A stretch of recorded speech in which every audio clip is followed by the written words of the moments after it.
Equals to 12, यानी कि एक दर्जन में 12 आइटम्स होती हैं। वो 12 आइटम्स एप्पल्स की भी हो सकती हैं, वो 12 आइटम्स बनानास की भी हो सकती हैं, और वो 12 आइटम्स कोई ऑब्जेक्ट लाइक पेन्स भी हो सकता है। यानी कि जब भी हमारे पास कोई 12 चीज़ें होती हैं तो हम उसको एक डज़न बोलते हैं। तो बहुत बार होता है कि अगर हमें 24 एप्पल्स लेके आने हैं, 24 एप्पल्स लेके आने हैं, तो हम बोलते हैं कि 2 डजन्स एप्पल हमें चाहिए। यानी कि हमें हमारे दिमाग में चीज़ बैठ चुकी है कि 1 डजन इज़ ऑलवेज 12।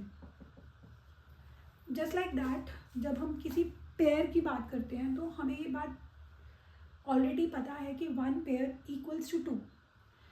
यानी कि अगर मैं आपसे पूछूं कि अगर मेरे पास 10 शूज़ हैं तो कहीं ना कहीं हमें पता है कि इट हैज़ 5 पेयर्स, क्योंकि हमारे दिमाग को पता है कि जब भी हमें पेयर कैलकुलेट करना है तो हमें 2 से डिवाइड करना है।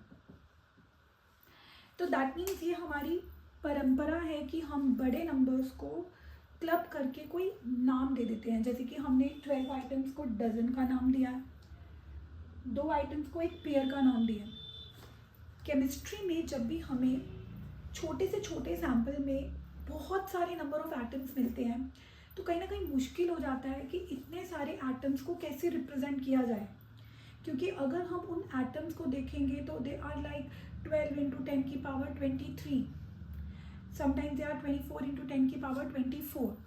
तो इतने सारे नंबर ऑफ एटम्स के साथ डील करने के लिए इट बिकम्स डिफ़िकल्ट, मुश्किल हो जाता है। तो साइंटिस्ट को लगता है कि कोई ना कोई एक टर्म होनी चाहिए जो कि इतने सारे एटम्स को क्लब कर सके। जस्ट लाइक 12 आइटम्स को क्लब करने के लिए डजन यूज़ होता है, 2 आइटम्स को क्लब करने के लिए पेयर यूज़ होता है। There is a golden number 6.022 into 10 की पावर 23। जब इतने एटम्स या इतने पार्ट